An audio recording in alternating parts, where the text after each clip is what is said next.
Hello सबैजनालाई नमस्ते। आज चाहिँ मैले है यो माउ सुँगुरको भिडियो लिएर तपाईहरुको समक्षमा आएको छु। यो माउ सुँगुरले चाहिँ कहिले र कसरी बच्चा जन्माउँछ भन्ने विषयमा मैले यहाँ भिडियो बनाएको छु है। सानो छोटो भिडियो तपाईहरुले यसलाई हेरेर है जति जनाले माउ सुँगुर पाल्नुहुन्छ तपाईहरुले यहाँबाट अलिक कति ज्ञानहरु सिक्नु सक्नुहुन्छ। यो माउ सुँगुर चाहिँ हैन भर्ना भएको चाहिँ 114 दिनमा ब्याउँछ भनेर हामीले डेट राखेको छौं है। त्यसको 13 दिनमा पनि 15 दिनमा पनि ब्याउन सक्छ, तर एक्ज्याक्ट चाहिँ 114 दिनमा चाहिँ यो सुँगुर ब्याउने गर्छ। यसरी नै तपाईहरुले हेर्न सक्नुहुन्छ। यहाँनिर यो मेरो माउ सुँगुर है, ब्याउने माउ सुँगुर हो। यो चाहिँ ब्याउनुको लागि आज रेडी छ है। उसलाई सोतरहरु पनि हामीले रेडी गरी दिइराखेको छौं। ब्याउने दिनमा चाहिँ पुरा सोतर खोज्छ, त्यतिखेर याद पाइहाल्छ है। तपाईहरुले यसको निप्पललाई नतानिकिन टक्कै निचर्दाखेरि दुध आयो भने चाहिँ त्यो दिन कन्फर्म ब्याउँछ भनेर तपाईले यसलाई जानकारी तपाईहरुलाई दिन चाहन्छु है। तान्यो भने चाहिँ हैन, तर निचर्दै आइहाल्छ दुध। ब्याइसके पछाडी तपाईहरुले यसरी यसको जुन जालो छालो मजाले पुसपास हामीले चाहिँ पार्दिन्छौं। यसरी पाल्नु भयो र यो नाभि जुन हुन्छ त्यो नाभिलाई चाहिँ अलिक लामो काटिदिनु पर्छ है। छोटो गर्यो भने चाहिँ खुन ज्यादा गएर मर्ने चान्सेस हुन्छ। त्यसले गर्दाखेरि लामो राख्दा पनि यिनीहरु हिँड्दाखेरि एकदम डिस्टर्ब हुन्छ है। त्यसले गर्दा ठिक्कै हेरेर है 8 इन्च 9 इन्च सम्मको चाहिँ काट्यो भने यो सुँगुरलाई बच्चालाई एकदम राम्रो हुन्छ है। उलाई हिँड्नु पनि अल्झाउँदैन, प्लस खुन पनि बगेर जाँदैन त्यति। त्यसरी चाहिँ हामीले यो बच्चाहरु हामीले यसरी स्याहार्छौं। यो मेरो पहिलो बच्चा चाहिँ है बुच्चा जन्मिएको छ मेरो चाहिँ। यसरी नै मेरोमा 14 वटा सम्म बच्चा जन्माउँछ एउटा माउले। बच्चा जन्मियो भने यसरी माउलाई दिदै गर्नुपर्छ। फर्स्टको बच्चाले दुध खाँदै गर्छ, अरु जन्मिँदै गर्छ है।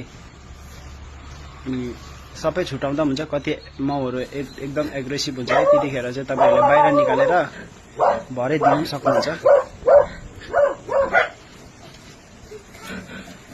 यहाँ चाहिँ मेरो नानीले है बच्चा सबै जन्मिसकेछ, खेलाउँदैछ मेरो नानीले।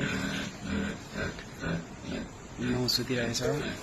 यो चाहिँ मेरोमा चाहिँ यो ह्याम्स्टर सुँगुर हो। ह्याम्स्टर सुँगुरको चाहिँ तपाईहरुलाई ह्याम्स्टर सुँगुरको है ब्रिड पाल्नु मन पर्यो भने चाहिँ मेरोबाट लान सक्नुहुन्छ कन्ट्याक्ट गरेर।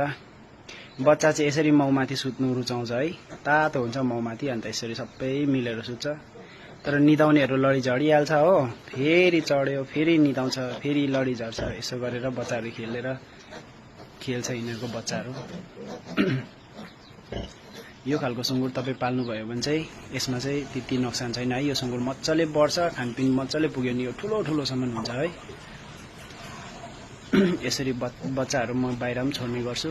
यिनीहरुले के खोजी खान्छ, केहरु खानु सिक्छ यतिखेर चाहिँ है। र हामीले चाहिँ बच्चा चाहिँ 1.5 महिनामा छुटाउने गरेको हुन्छौं है। जब चारो मज्जाले खानु थाल्यो र माउले पुरा झिन्जो मान्छ है, माउ पुरा रिसाउँछ यो बच्चाहरुदेखि, त्यहाँदेखि चाहिँ हामीले बच्चा छुटाउने गर्छौं। र माउलाई पनि इफेक्ट हुँदैन है। बच्चा छुटाउँदा माउले पनि यादै गर्दैन। त्यो समय आएपछि चाहिँ हामी बच्चा 1.5 महिनामा छुटाउने गर्छौं। यो चाहिँ है अलमोस्ट छुटाउने बेला भइसकेको हो यो बच्चा। यो 1.5 महिना पुग्नु आँटेको। यसरी मज्जाले चारो घाँसहरु सबै कुरा यिनीहरुले भरपूर्ण खान थालेपछि चाहिँ हामी बच्चालाई छुटाउने गर्छौं। तपाईहरुले पनि यो कुराहरु याद गरिराख्नुहोस् है। अनि सेतो छेड्यो भने चाहिँ तपाईहरुले त्यसको दबाई पाउनुहुन्छ, त्यो दबाई याद गर्नुपर्छ। नत्र चाहिँ पाठाहरु सेतो छेड्दैछ भने चाहिँ होशियार गर्नुहोस् है, मर्ने चान्सेस हुन्छ। कति सेतो छेड्न थालेपछि मर्छ पनि। यसमा तपाईहरुले एकदम ख्याल गर्नुपर्ने हुन्छ है। एउटा बच्चा मर्यो भने धेरै नोक्सान हुन्छ। अनि माउ पाल्ने सुँगुर है, जो पनि माउ पाल्ने मालिकहरु छ उनीहरुलाई चाहिँ यो पर्फेक्ट भनेको यो बच्चाबाटै हुन्छ है। अनि बच्चा मरिदियो भने तपाईहरु धेरै घाटामा जान सक्नुहुन्छ। यसरी चाहिँ हामीले बच्चा पालिरहेको छौं अहिलेसम्म है।